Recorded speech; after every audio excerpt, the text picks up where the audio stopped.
Part 26. After dressing up as the evil girl in the second game, I opened my eyes and found myself in the Sure. Author, Mei Guicheng. Chapter 252. Sierra finished her bath and put on clean and comfortable new clothes. The skirt was a bit too big for her, but the clothes were thicker in winter, so she could still hang them when she put them in. She didn't put on her shoes anymore because her heels hurt. She opened the door and walked out. She didn't notice someone sitting at the door and stepped out. When Eric stepped on the back of his hand, he didn't feel any pain. Instead, he felt that her feet were very soft. "Why are you at the door?" Sierra shrank back in shock. He quickly stood up and helped her. "Does your foot hurt?"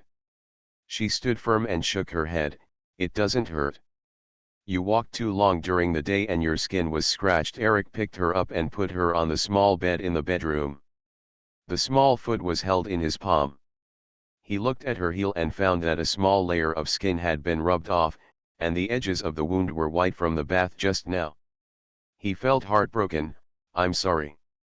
Seeing his remorseful expression, Sierra quickly leaned over to comfort him. "I'm fine. It really doesn't hurt. You didn't help me because I hid it from you. Don't apologize.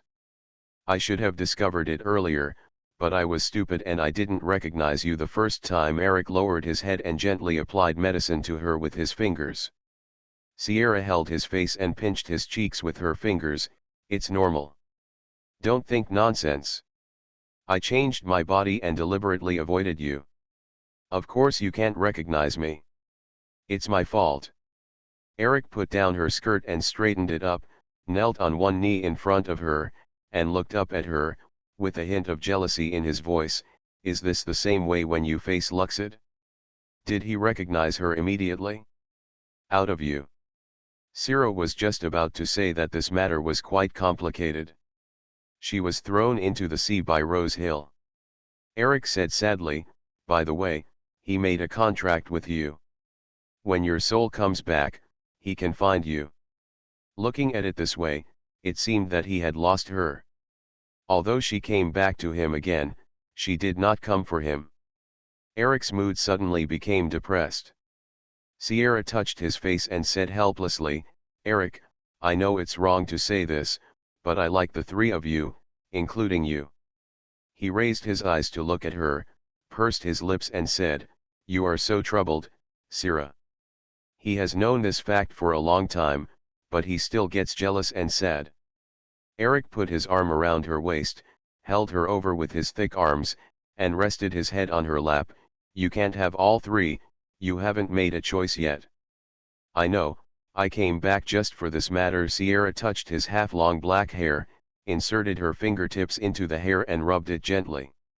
"I will respect you, as long as you are happy," Eric said in a low voice. "Just don't do such scary things, don't just walk away, okay?" Sierra responded softly, "I'm sorry, I scared you last time, but I really won't do it this time." She said, "This is my original body, which came to this world with my soul. Do you want to take a closer look at me?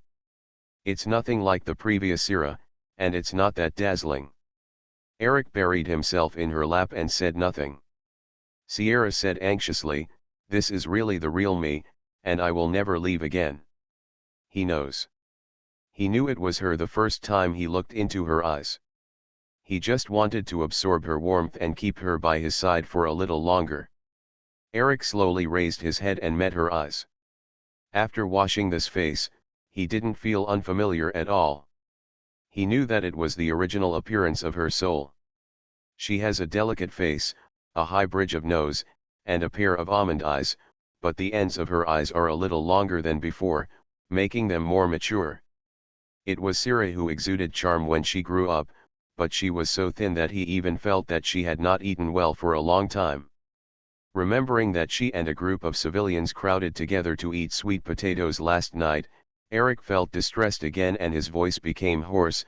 "Are you hungry? I'll buy you a cake, okay?" Sierra touched her belly and nodded. "Okay, I'll go with you. Your feet are injured and your hair is not dry." It's still cold outside. Eric stood up and went to add a handful of charcoal to the fireplace. I'll be back soon. Don't go out. Sierra thought about it and stayed. When the door opened, a soldier peeked inside. It was the one who had taken her on horseback during the day. He looked at Sierra, who was washed clean and put on new clothes, and said with a smile, "It turns out the general likes her. When I went to the village at noon, I proposed to her, but she refused. It turns out that he is beating you." Idea. Eric slapped him on the head and glanced over with warning, "She is mine, don't neglect her." The soldier stood guard at the door obediently and didn't dare to joke anymore. His eyes looked weird. "This morning you made the girl's feet get blisters from walking, and in the afternoon you treated her like a treasure. I don't know what to think." Troubled by the war and lacking supplies, Eric only spent money to buy a pot of black tea and 2 warm scones with cheese in them. Eric felt that this food was simple.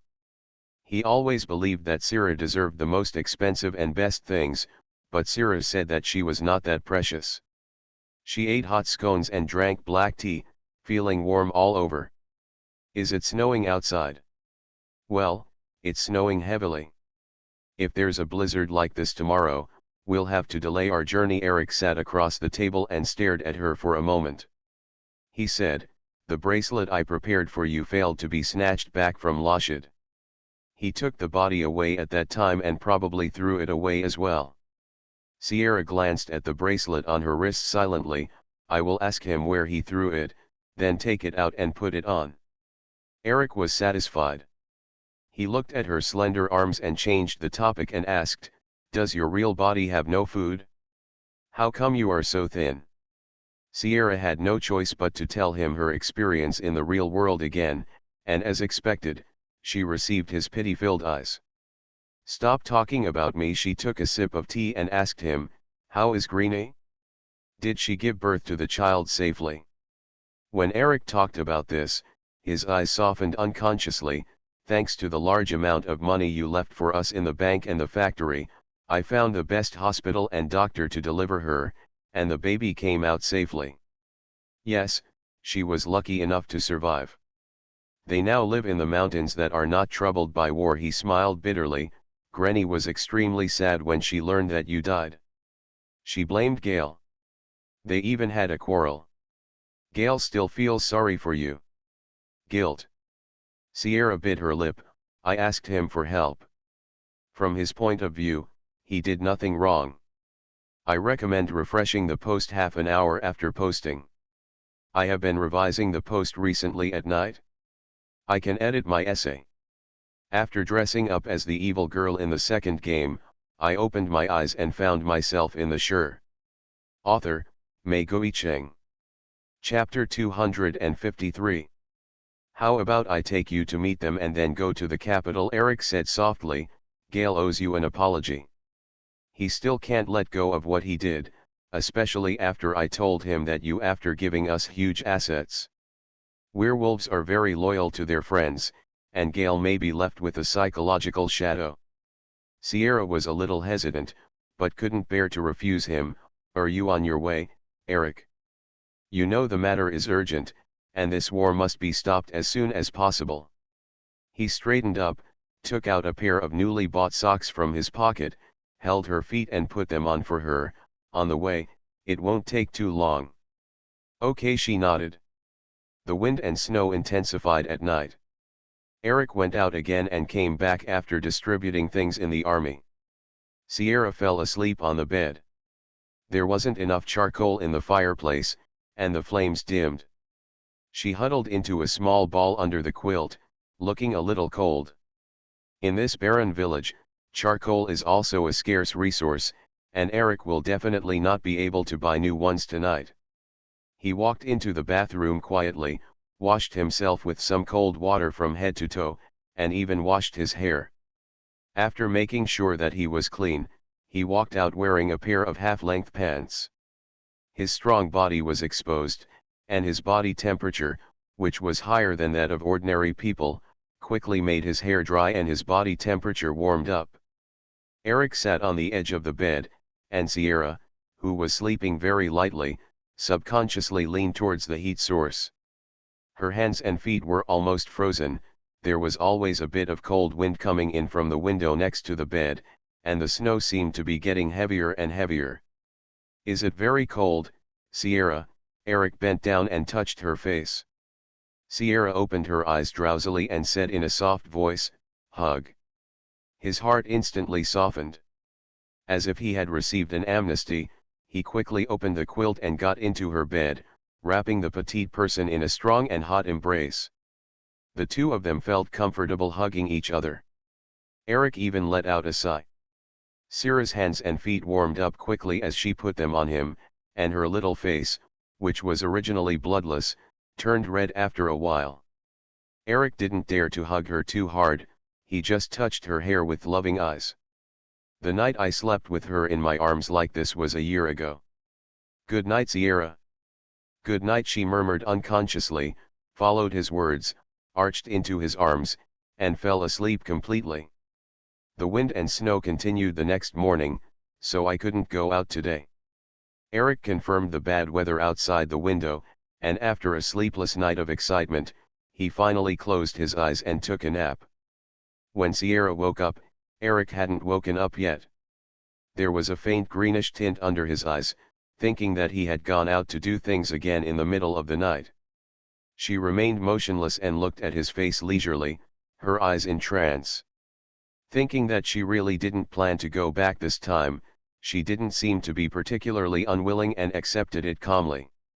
The illusion became the real world, and her original body also came over.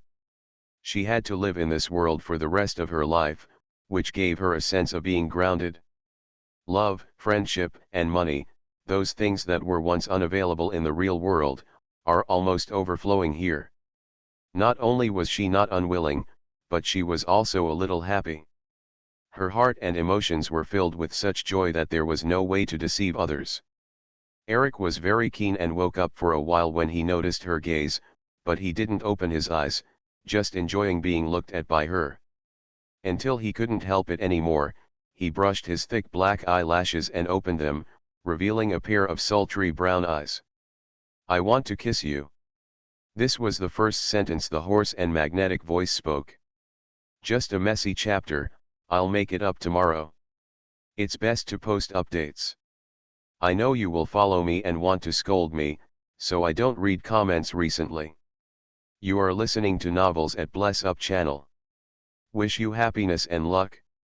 Please subscribe to receive new novels. How do you feel about this novel? Please like and leave a comment." After dressing up as the evil girl in the second game, I opened my eyes and found myself in the Sure. Author, Mei Cheng. Chapter 254.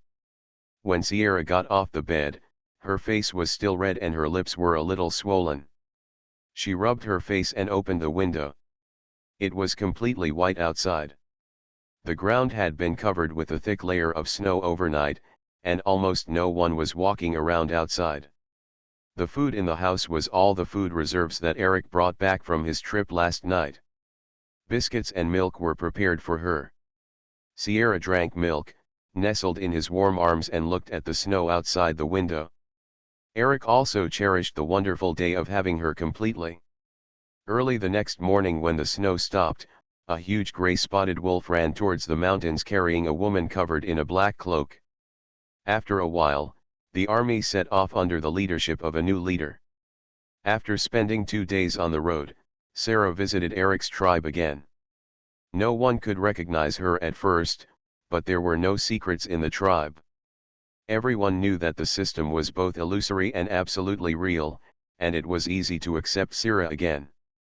No one commented on her changed appearance. Greenie hugged her and cried fiercely. Gail apologized to her. They also took her to see the newborn child together. It was a boy, lying in a wooden cradle. His eyes were aqua blue, and he smiled innocently and cutely. Sarah was held in his arms by one of his fingers, and the soft touch made her eyes overflow with tenderness. What a lovely child. If you can be with Eric, you will also have a child of yours, Greenie said lovingly. Eric hugged Sierra's waist and immediately retorted, I won't let her have a baby. His mother died giving birth to him, and he would not take such a risk. Gale punched him in the shoulder, of course I won't either. Are you questioning my feelings? Okay, don't make trouble here. I made spicy rabbit heads. Sierra, let's eat some together. Greenie took Sierra's hand and dragged her out of Eric's arms and went to the restaurant. Gale shouted from behind, that's specially made for you, Sarah, eat more. Sierra turned and smiled at them, hurry up and eat. When the two of them walked away, Gale put her arm on Eric's shoulder and asked him, why does she smell like fish? Eric, the leader of the mermaid clan, made her a bracelet out of fish scales, and he threw away my bracelet out of spite. Gale frowned, can't you handle your relationship even if you try it over again? How many spouses does Sierra want? Eric smiled a little bitterly, there is only one, just like us. It's just that neither of them can tolerate the other. Sierra understands this clearly, so there is only one choice. Will she be yours? Gale sighed. Eric looked at him and shook his head, not sure, but it doesn't really matter. I can't let her die a second time for a choice. I hope she can be happy. Gale looked at him with a complicated expression, it's painful to lose your lover. You should be glad that you didn't impulsively brand her. Eric touched his aching chest. In fact, just thinking about losing her would make his heart feel uncomfortable, but... He chuckled lightly, I know she will be happy no matter who she is with, and that's enough.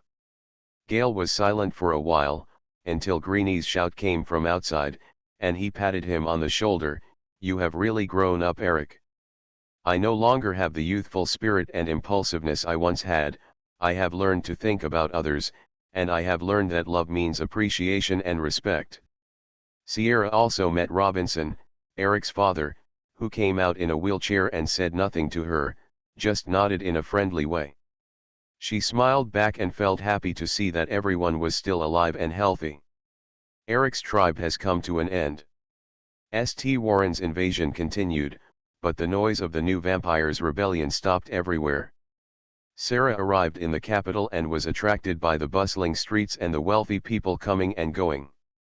If Wally is just a small town under the jurisdiction of vampires and barely affected by the war, then the capital is a luxurious paradise in the war. People's life here is no different from before. The majestic palace is located on the top of the mountain not far away, with a large area of white walls and golden roofs. Sierra was wrapped in a thick new dress, which Eric had just bought for her at a clothing store. He disliked the unsightly one. She was riding a tall horse alone, looking left and right. Eric asked her, where do you want to go? Sierra said bluntly, look for Rose Hill and the king. Oh, then they must be in the palace. Eric looked at the luxurious palace on the snow-white mountain and pursed his lips. There are vampires there. I know, she nodded and said softly, so just send me to the door, find a place to stay in the capital, and wait for my news. Eric tightened his grip on the reins. He didn't want to send anyone to Rose Hill at all, but after a second thought, he realized that he would not hurt anyone if he hurt her, so he endured it and said, will you come back to me? His voice was a little bitter, I am the least outstanding one among the three. Sierra heard that he was sad, so she rode close to him and said seriously, I like you, Eric, very much. When sending her to the bottom of the mountain, Eric said in a deep voice, I will wait for your choice. A Blood Clan banquet is being held in the majestic and gorgeous palace. Rose Hill was sitting there bored in the king's seat. Lance walked over and said, you have been sitting like a stone statue since you came back and are not eating. What are you thinking about? His eyes were a little empty, and his black pupils were too rich to be dyed into other colors, and he looked indifferently at the blood-sucking carnival in front of him. I think, he said in a calm voice, I regret it.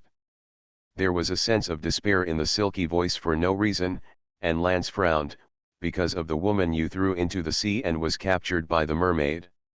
I have thought for so long that she should have become the other party's spouse. Click.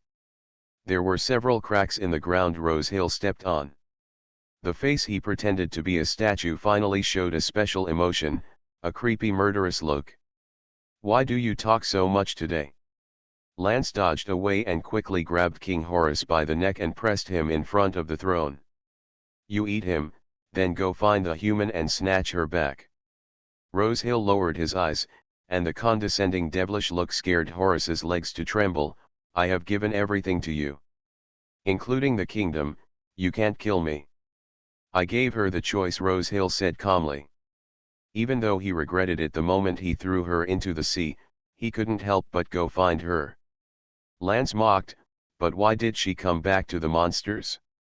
Didn't you listen to the title that people outside gave us? It hasn't changed in centuries. It's awful."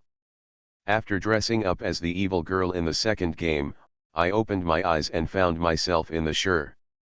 Author, Mei Guicheng. Chapter 255. While they were talking, Su pushed open the door, and an alluring fragrance instantly spread in the hall. Rosehill looked towards the door, eyes narrowed. The vampires in the hall turned their heads one after another, with extremely beautiful pale faces and scarlet eyes. Syrah almost suffocated when she saw this scene. Each vampire has bright red blood hanging from its lips. They are holding a wine glass or a living person's neck in their hands. It is simply a blood-sucking feast. The moment Rosehill saw her, he easily broke the two dragon heads on the throne where Jin Zi was sitting. The knuckles were raised, showing how strong he was. He couldn't believe what he saw. The woman who had tortured him for countless days and nights, the woman who made him live in regret, came to him. A beam of light shines through the barren and harsh black earth. Syrah couldn't find Rosehill, who was sitting on it and looking down at all living beings. She mustered up great courage to come here alone. She was the first to discover that her Su had not harmed her and had led her here. However, these vampires who were sucking blood had their appetites. The fangs were exposed like a predatory beast, and Syrah was so frightened that she stood there with a pale face, not daring to move. "Su, you brought dessert." A vampire dropped the blood wine glass on the phone, and his greedy eyes fell on her carotid artery. "Why does it smell weird? Is it a werewolf or a mermaid?" He walked towards Syrah very quickly. Su said nothing and looked at the throne, which was indeed empty. Rosehill appeared in front of Syrah in an instant, kicked away the vampire who tried to get close to her, and cracked a pillar in the hall. Roll. The huge movement disturbed all the vampires. They took a defensive posture and retreated from the arches on all sides. Sierra's heart was beating so fast that she almost rushed out, "Rosehill." Her thin shoulders were pressed by cold fingers, and those dark eyes stared at her with a little shock and enthusiasm. "I gave you a choice. Why come back?" His strength was obviously very small, but it still caused Syrah's shoulder to hurt when he squeezed it. She did not avoid the problem and mustered up the courage to say, "I'm here for you." Rosehill was stunned. Syrah couldn't quite see this look on his marble, stiff face, but he was indeed stunned. Immediately, his fatal desire and passion almost engulfed her, and his silky and sly tone was trembling. "You know, you can only belong to one person." "Yes." Sierra nodded and said, "One more thing, can you make this country return to normal, Rosehill?" Return to normal. Rosehill's enthusiasm was extinguished by these words. He repeated her words, and his sinking eyes instantly became sinister and terrifying. "So that's why you came here?" She returned to him from the sea just to exchange for this country. "For this, would you rather trade yourself with me?" Rosehill asked her, squeezing out each word through her teeth with deep reluctance. "Exchange for what?" Syrah looked up at him. Coming for him and asking him to do things were two things that needed to be done. But Rosehill couldn't hear her voice. He could only hear her speaking tender and heartbreaking words. "I'm here to ask for your help, regarding those troublesome vampires and the war." Lance couldn't help but said later, "The day you were thrown into the sea, the master had already sent people to clean up those disobedient newborns. It's just that there were too many to clean up all at once, and we didn't interfere in the war. In fact, my master has only made one suggestion to the King of Sunderland. There will be extra episodes for everyone, don't panic. There will be an explosive update on the 30th, so stay tuned to read it at that time. The main text will definitely be over by then. After dressing up as the evil girl in the second game, I opened my eyes and found myself in the Sure. Author, Mei Guicheng. Chapter 256. Sierra was stunned for a moment, not expecting that he had already done it. Lance dragged King Horus forward, the crown on his head fell to his feet, his deep facial features were unshaven, and his eyes were filled with fear. You can ask this king how much we have intervened in the war. In the final analysis, it was him who launched the colonial war that led to St. Warren's rebellion. They did make a contribution, but it was the human lords of all parties who made the decision. I knew it, Sarah said. I knew it when he was selling drugs to people. So Rosehill just proposed to the King of Sunderland and sold a lot of arms to St. Warren, so that they could compete with the Kingdom of Lorraine. This stage of the war was expected. I think St. Warren can meet with us to discuss the colonial issue. We will return as much land as Horus took away before, and let them withdraw from my country. Cyril looked at the angry vampire. She was sure that love would make him lower his head and do as she said. The atmosphere was heavy and terrifying. Rosehill's expressionless face was full of evil spirits, and his dark eyes looked at her, filled with boundless evil. His mood was extremely bad at the moment when he realized that she was not here for love. Although she made such a choice because of his own hand. I understand. Rosehill lowered his eyes and smiled sarcastically. Horus is good at negotiating. As a king, he will understand his responsibility to protect the people. Horus, who had been nominated 3 times and 4 times, knelt there, his voice vague and trembling. I understand, I understand. It's quite ridiculous. The king of the Lorraine kingdom is a foolish king who is greedy for life and afraid of death. Under the hereditary system, the royal bloodline is a fool who is stupid and bellicose and finally plays with fire and burns himself. Okay, I have fulfilled your request. Rosehill turned around, greed for love and intellectual pain intertwined in his eyes. His voice was cold and straight. Before I really regret it, you can still go out through this door. He thought she already belonged to Loseed, so he walked very quickly, and disappeared in front of Syrah's eyes in a gust of wind. The only sound left in the magnificent hall was the sound of Horus being bullied until he cried. Syrah glanced at the palace door behind her, and said to Lance calmly, I have nowhere to go, can you find a bedroom for me? A strange smile appeared on Lance's lips. Of course, but this is not a hotel. Dear Miss Resurrection, you haven't made a choice about your love yet. Cyril looked at the empty hall and said softly, no. Then I think I can prepare the best room for you. Lance took Horus away, and he would properly arrange the process of the meeting between the two countries, while Sue took Syrah to the dormitory. So how long do you want to live here? Sue asked. Sierra, I don't know, it should be a long time. When Lance went to tell Rosehill that she was going to live here, his terrible expression softened slightly. Find a better chef to take care of her. Understood. Lance added, I think you should eat first. If you are too weak, you will not have a good chance of winning your wife. Rosehill turned her neck, her cold eyes turned to look at him, and finally said nothing. He really needed to eat to stop his masochistic behavior. Sierra was very tired from the long journey. After a simple wash, she fell asleep on the soft big bed.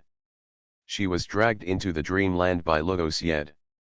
The beautiful mermaid stood on the white sand beach of Saki Island, with 2 seriously injured people kneeling at her feet. To be precise, it was the scene where Zachary revealed his true form and hid Khalida behind him with his tail. The expressions on the 2 people's faces were vivid, but Syrah knew that this was just a scene created by Lucid in his dream. Do you know what's going on? Why did Khalida bring the boat? She walked over and Lizzie held her hand, feeling sour in her heart. Terry told me that you and Eric left. Where have you gone now? Sarah, I'm in the capital. Luosiet understood that it was a choice for all of them, and hummed, okay. He pointed at Khalida. She attracted a large number of evil people with sinister intentions. They tried to cut off our tails and forced my tribe to collect saliva for them. I dealt with them all and she was the only one left. Lucid frowned and said, Zackley protects her because of love, and she is your friend. If I kill her, you will be sad, right? I want to hear the reason why she did this first. Cyril looked at Khalida. Her face was dirty, and there was a desperate sadness from the inside out. Zachary and Khalida, who were originally frozen, received the order from the master of the dream and began to vividly interpret the scene that Lucid saw. Cyril looked at the woman who was crying heartbrokenly, and her heart also clenched. It turns out that among the boats attacked by the mermaids, there was a boat carrying Khalida's mother, and she was torn apart. As for Syrah, who has no parents, she cannot experience the feeling of losing a loved one, but it is still very painful.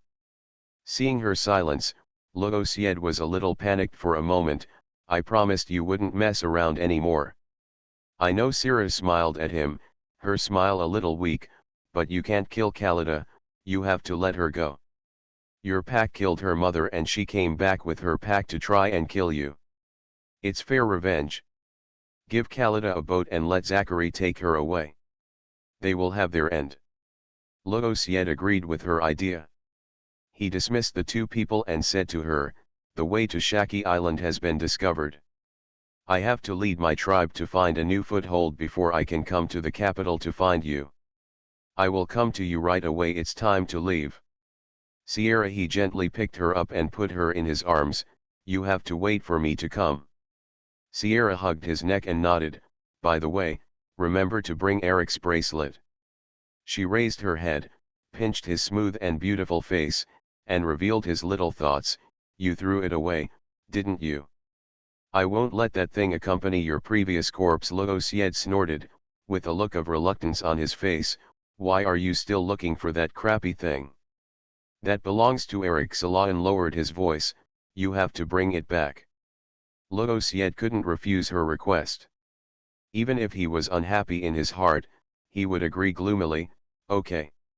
As the morning light penetrated the curtains, the dream collapsed inch by inch, and the evil, beautiful, and strangely innocent mermaid face shattered, and Sierra woke up from her sleep. The quilt was very warm in winter. She lay there motionless, and her nose smelled the cold water vapor of the forest from the faint aroma. She suddenly realized that there was an extra person in the bedroom. You are listening to Novels at Bless Up channel. Wish you happiness and luck. Please subscribe to receive new novels. How do you feel about this novel? Please like and leave a comment. After dressing up as the evil girl in the second game, I opened my eyes and found myself in the Shur. Author, Mei Guicheng. Chapter 257. Rosehill stood motionless in front of the door, like a blatant voyeur, his scarlet eyes greedily looking at the woman on the bed. She would have to stay here for many more days. He thought that it might not be because of him, but because the meeting process between Horus and King St. Warren needed to be advanced, and the relevant truce matters were crucial to her. She needed to stay at the palace until this was over. Sierra lay there for a while, opened her eyes, sat up and wanted to call him. The door was ajar and there was no one in the bedroom. She had not seen Rosehill for a whole week, and could only vaguely detect his presence in the room every morning. His deliberate avoidance left her confused, but she did not rush forward. Sue would bring all kinds of sumptuous foods to satisfy her human appetite and take her around the gardens and lakes of the palace. And Rosehill just stood behind the floor-to-ceiling windows of the palace, silently paying attention without saying a word. Lance said, "Why don't you go find her? She can belong to you now. As long as you are willing, Syrah will become one of our kind tomorrow." "She doesn't like me," Rosehill said quietly. "She always smelled of Lockside, and she never left the bracelet, even wearing it on the day of her death. He gave her a choice, but he was never the chosen one. Lance picked up a small pot of cactus on the table, placed it on the windowsill soaked in sunlight, turned around and said, "I forgot to tell you, Syrah said she didn't make a choice, maybe she wasn't just because what if war is coming? You should be more confident in yourself." Sierra leaned on the cruise ship, squinting at the clear sky. She was so lost in thought that she didn't know what she was thinking, when a sika deer suddenly jumped out of the woods next to her. She turned her head to see it lowering its head to drink water in the lake. After admiring it for a few seconds, her eyes were blurred. A vampire rushed out and bit off its neck without hesitation. Its hooves kicked wildly, and soon it was gone. To generate interest. Noticing that someone was staring at him, the other person raised his head, revealing a pair of blood-red eyes, and greeted Syrah with a mouthful of blood, "Hello Syrah." Syrah acted quite calmly, lying on the side of the boat, and asked, "Are you hunting?" "Rose Hill only allows us to be vegetarian these days, so yes." She nodded and looked away, not looking at the steaming blood floating upward. This afternoon, 2 unexpected people showed up. Faster than Syrah thought. The King of St. Warren and the King of Sunderland came. A large number of well-equipped men and horses slowly drove in from the gate of the palace. It took them half a month to arrive here to attend the meeting organized by Horus, with the artillery fire from Larini flying all over the sky. In other words, all of this was the result of Rose Hill's manipulation. The powerful nation of Sunderland was his hometown, and he had countless troops stationed there, all of whom had accumulated connections over the centuries. It was easy to summon 2 kings. Sierra put on the gorgeous dress that Sud brought, a gentle and classic large tutu made of brocade and lace. She hadn't worn this kind of waist-cinching skirt for a long time. Fortunately, she was thin enough and her waist was thin enough if the corset was slightly tied up. Sud put her hair up, looked at the blonde girl in the mirror, and said, "You and the woman on the mural have completely different styles. The 18-year-old Syrah is a dazzling blooming rose, while the 20-year-old Syrah is a peaceful spring water with a quiet temperament and unreasonable attraction." Sierra touched her face. "Yes, they are 2 different faces, but they can always recognize them at a glance." "Oh, that's because your soul is unique." Suk pulled her up and said jokingly, "If you didn't wear that mermaid bracelet, I'm sure you would be the most attractive food for us to taste." Syrah smiled and followed her to the conference hall. In the red-carpeted hall, several giant national flags hang between the scroll decorations of the Ionic columns, a world map is placed on the round table, 3 kings sit in a triangular position, and a huge black bear crawls at the feet of the King of Sunderland. Sighed. When Syrah opened the door and entered, she saw such a majestic scene. Rose Hill didn't sit next to anyone. Her tall figure stood in front of the window, looking out at the gloomy rainy day. The heavy door closed, and Syrah unconsciously raised her chest and walked in, sitting down next to Horus. Before, she had never thought of sitting together with the most authoritative king in the world to discuss war, but now everyone was focusing on her, as if they were waiting for her to make a decision. She exhaled softly. "It's been a long wait." Horus said, "The war has been a hard struggle for all our people, and I am willing to return all the colonies I once plundered." When he said these words, his heart was bleeding. The land that was plundered at such a high cost and the colonial power has not yet been fully stabilized. Just because a woman wants to throw it out again, all the war losses in recent years have become a joke and come to naught. His thoughts were heard by Rose Hill without reservation. The King of St. Warren was a middle-aged man with black skin and white hair, wearing chainmail and looking heroic. He sneered, "How many of us have you enslaved and abused? Even if you don't surrender, my territory can be taken back." Since the start of the war between St. Warren and the Conservatives, there has been domestic turmoil and heavy casualties. If the King of Sunderland had not suddenly stopped the invasion and provided them with weapons and troops to fight, he would probably not be able to sit at the negotiating table now. Such a temper, he only dared to say it to Liluni. Sira could basically guess what these kings were thinking. She tapped her fingers on the table and drew the attention of the three of them.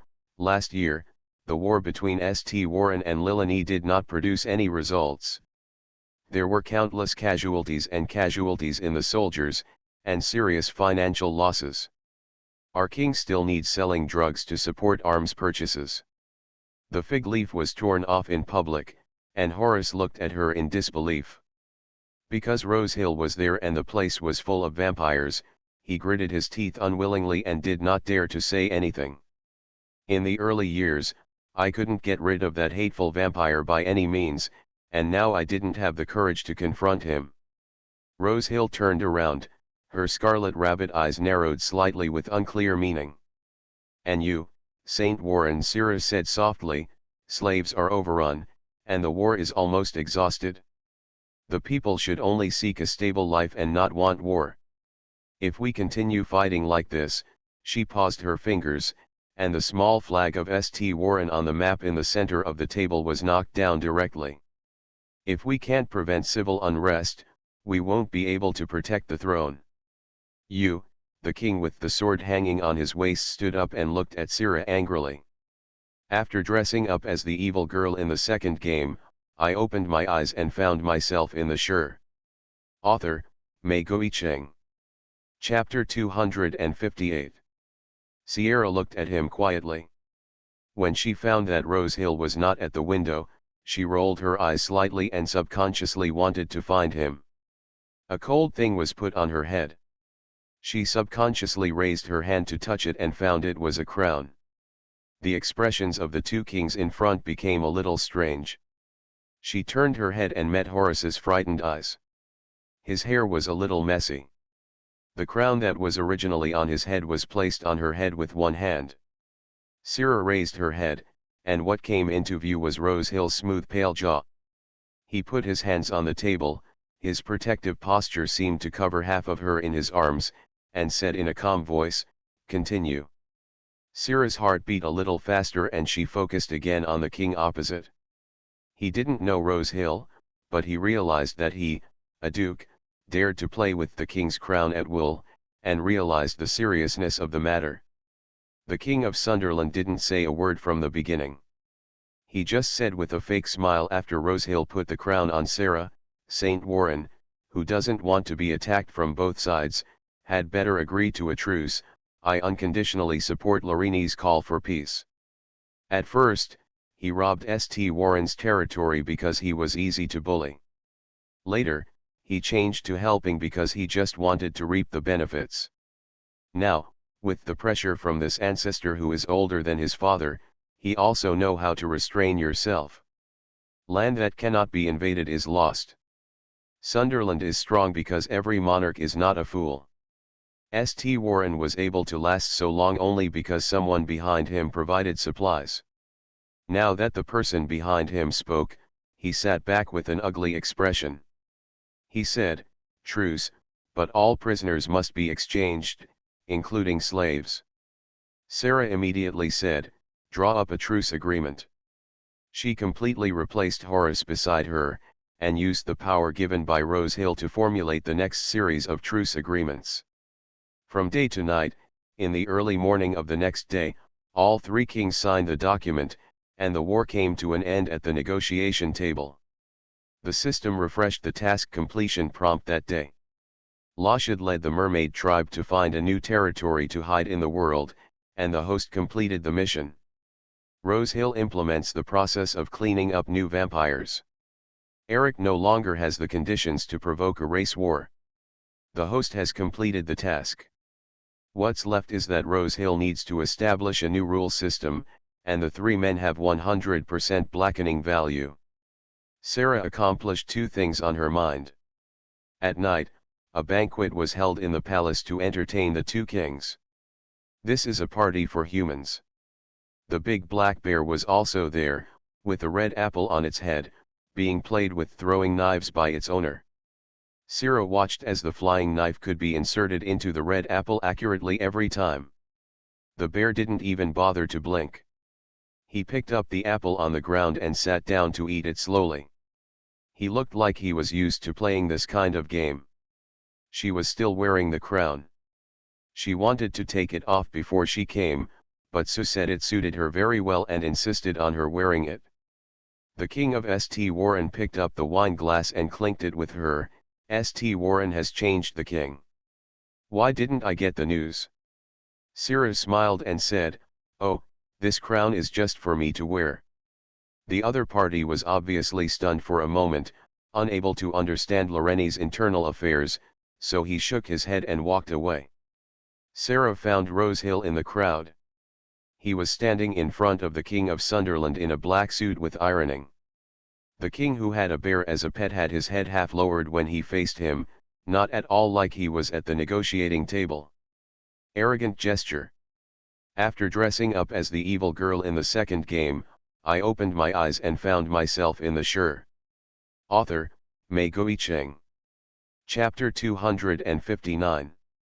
She walked over and listened clearly to their scattered conversation, which was the king's unilateral statement. "You're costing Sunderland money and land and we're getting nothing. This is such a bad deal. I only have one request now. I want to live forever and rule Sunderland forever. You know I have that ability." There was sarcasm on Rosehill's pale face, and his scarlet eyes looked at the king, who lowered his head in front of him. "People compare me to the devil. Do you think the eternal life obtained by sucking blood is a blessing? Devil? A strong physique, superhuman speed, extraordinary appearance, and the only price you pay is blood-sucking. What kind of curse and devil is this? This is a gift." The King of Sunderland raised his head, speaking proudly and excitedly. "I have with the same blood as yours. We have always been kings, as it should be." Rosehill laughed mockingly, because they had similar blood to him. They had said the same thing, and this king was as brave and warlike as him. "There are also people who think it's a mistake and disgusting behavior," he said. The ambition in the king's eyes was undisguised. "It's just the trembling of the weak. They will always use any excuse to hate power. No one here is worthy of transforming me. Only you can teach me personally." Rosehill looked at him quietly for a while. "I will consider it." He turned his head, and his gloomy eyes narrowed after seeing Syrah not far away. Seeing that the king was walking away, Syrah walked up to him and said, "Why are you avoiding me? Do I make you feel disgusted? You know I will never hate you." Rosehill lowered his eyes and stretched out his pale hand in front of her. "Come on, give you a gift."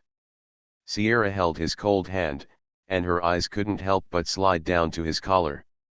There was no tie there, the thin shirt was open, and a black rope tied with a ruby hung around his neck, looming. She looked away. "Have you made up for the birthday party you missed before?" "A meaningless celebration." Rosehill lowered her voice and led her through the arched corridor of the palace. The marble floor was illuminated by the candlelight on the stone pillars, as if full of cracks. By the fountain in the garden, Syrah saw Horace being tied up. Tears were streaming down his face and his crotch was wet. He looked like a frightened king. "What is this?" she asked doubtfully. "If this kingdom belonged to you, would you want to stay?" Rosehill asked in a low voice, as if he was talking about how the weather is today. "This is ridiculous. She has no experience in being a king." Syrah turned to look at his cold face. The scarlet rabbit eyes were calm and dark inside, as if there was no hope, but they were stating a fact. He wasn't kidding. Syrah squeezed his hand and said dryly, "I don't want to be a king. I haven't even taken political classes." Rosehill was not surprised to get the answer. "Oh, forget it." Sierra thought for a while. "How about you ask me to dance?" Horace was dragged down again.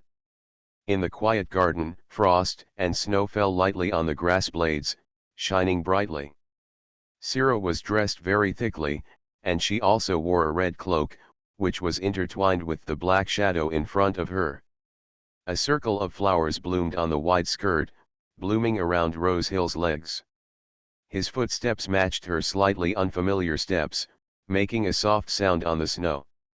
Sira was lifted up by him and turned around in his arms. She looked down at his face, her red eyes were clear and beautiful, and darkness and brightness were separated on his face. His expression was cold and affectionate. Rose Hill. After the dance ended, she raised her head and said, "Doesn't it really hurt when the sun falls on your body?" "Won't." "What does blood smell like?" "Is it like rust?" "It can relieve the burning thirst in your throat." "It tastes different from the taste when you are a human." "To me, it is a drink." "Don't you ever have to sleep again?" "Endless energy." Rose Hill was silent for a while. "Why do you ask these all of a sudden?" Sira smiled and said half-jokingly, "Have you been waiting for me to appear since the 14th century? He pinched her chin, rubbed it, and whispered, "I'm sure that's the case. When spring comes, the spring snow melts, the war between St. Warren and Lilani ends, the exchange of prisoners between the two sides is completed, all colonies withdraw, and all new vampires, except those that are controllable, are killed by Rose Hill's people." People began to leave their homes, and a woman who returned to her hometown received a box from the capital. When he opened it, he found it was full of gold coins. She suddenly remembered that the girl who had helped her on the way to escape said that she would repay her, and she burst into tears of surprise.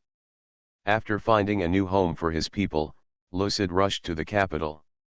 He also sent Khalida back. After learning the news from his dream, Sira was preparing to leave the palace to meet them.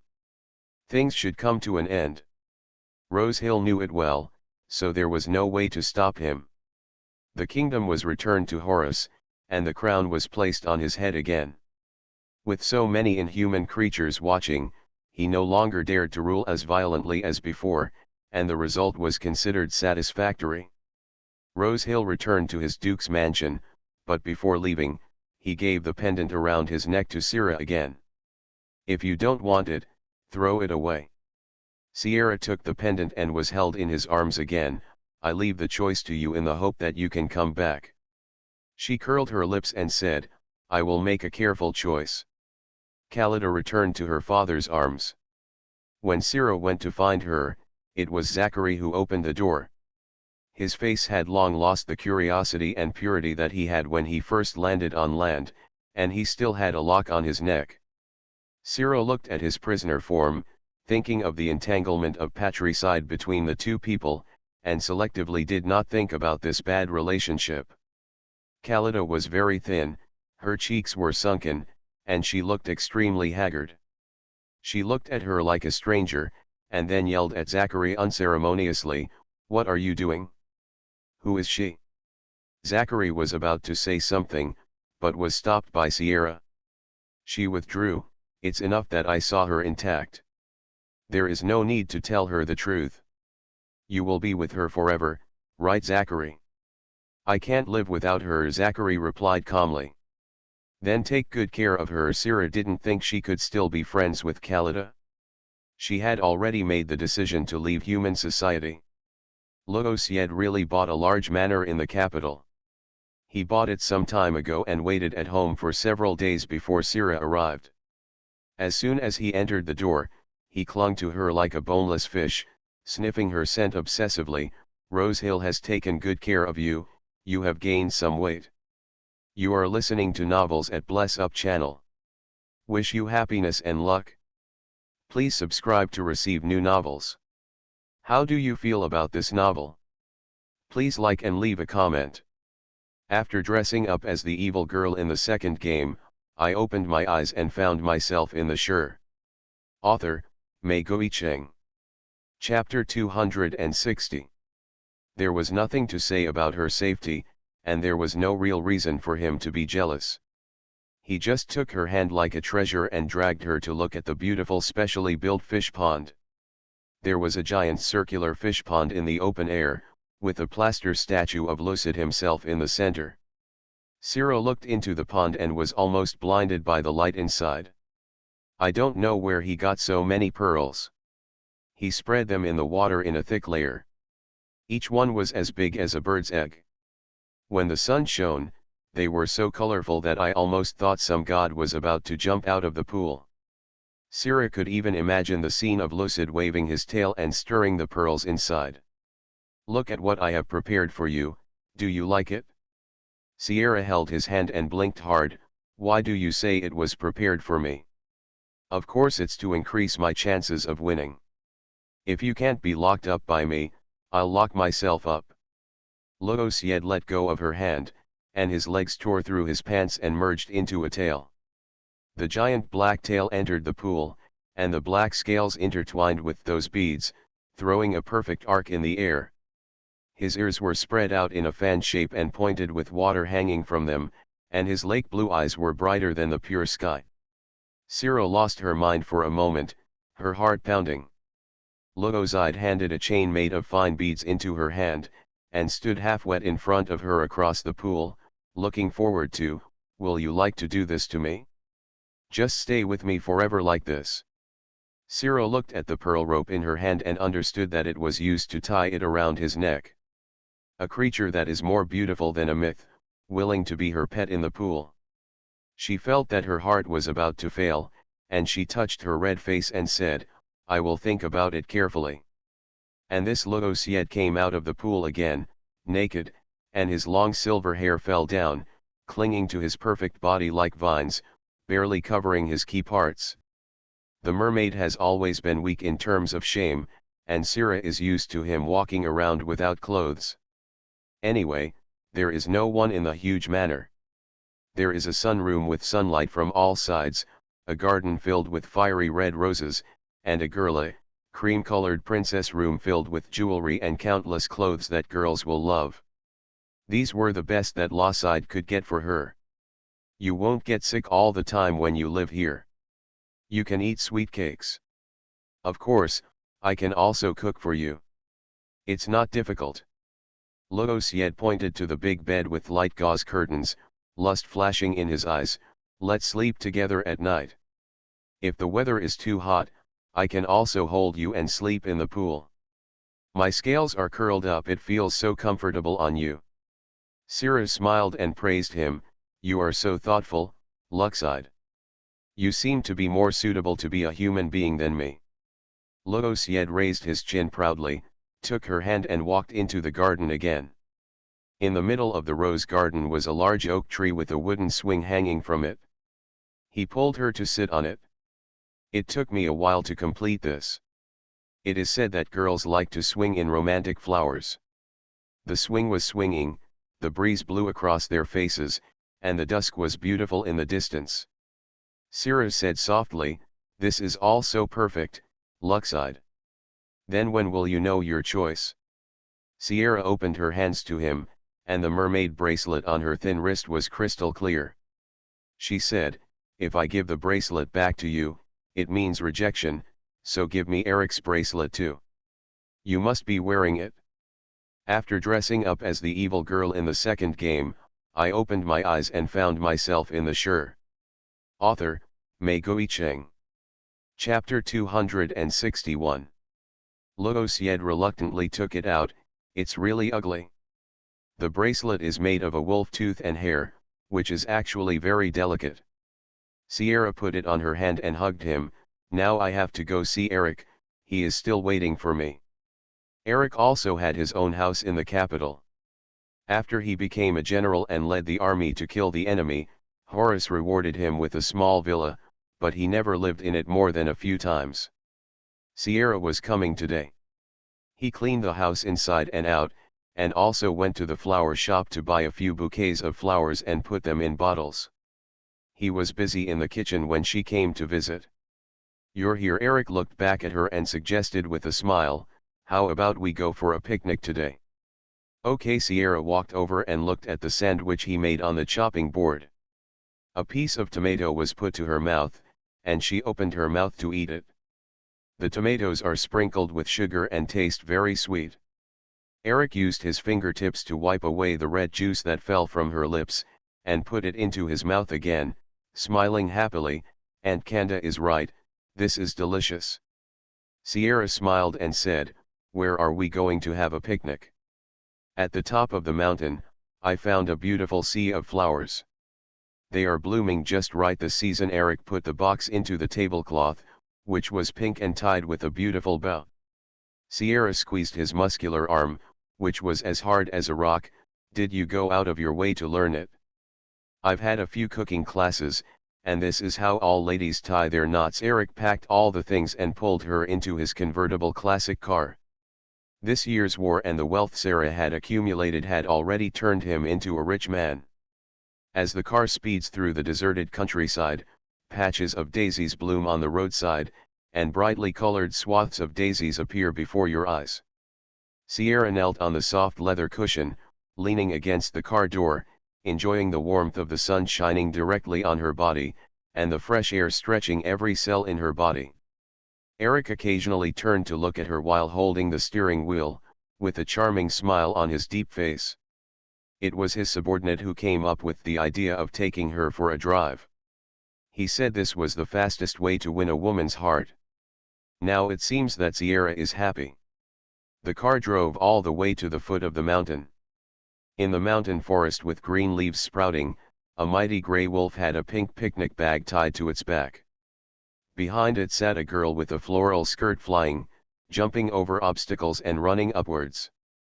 Sierra gripped his hair, clamped her legs around his waist, buried her face and rubbed him. Eric felt her smooth cheek rubbing against his lower back, causing a numbness all the way up his tailbone, and his thick wolf claws almost slipped in the muddy ground and fell. He howled twice, turned his huge wolf head and motioned for her to sit down obediently. If it weren't for the hair covering his face would definitely be burning. Sierra moved forward and touched his big head curiously. Your fur is so comfortable, more comfortable than the plush blanket at home. This was not a good metaphor, but it was barely a compliment. Eric let out another low cry and led her through the dense forest of tree trunks to the top of the mountain. The large green grassland was full of small wildflowers, and there was a cliff in front of it. A huge waterfall rushed down the cliff, and the water vapor seemed to splash onto Sierra's face. She let out an exclamation as she slid off Eric's back. How did you find this place? It took me some time. It's even more beautiful than Wally's view, isn't it? Eric put down his lunch bag and put on his shorts. With his honey-colored skin and long messy hair, he looked like a handsome barbarian in the jungle, looking up and down. They all exuded an aura of maturity and bravery. Sierra walked over, helped to untie the tablecloth and spread it on the floor, and sat on it. It looks good. He sat down against her, opened the sandwich and handed it to her hand. This is the best life I can give you. Sunshine, fragrance of flowers, food, you will always be innocent and happy. Sierra looked at him, and Eric hugged her soft body. But it doesn't matter if it's not me. I hope you can be happy. She hugged Eric's neck and responded softly. How do I know your choice? This Sierra raised her hand, revealing the bracelet with wolf fangs. If I hadn't come, I would have sent the bracelet back. I've given it to you, it belongs to you. Eric frowned. Even if you don't choose me, I hope you can keep it. Sierra put down her hand. Okay. She sat among the flowers on the top of the mountain, soaked in the sunshine, and ate her delicious sandwich. Eric carried her on his back again. For dinner today, they were going to eat fish from the waterfall opposite. He jumped down from the slippery rocks with a strong body, placed Sierra in a place where she would not be splashed by the water, and jumped into the water with his huge wolf body. Sierra watched him fishing in wolf form, just like watching a large dog fishing. He jumped onto the shore with a big fish in his mouth, and the first thing he did was to shake off the hair on his body. The water splashed on Sierra's body, and she blocked it with her hands.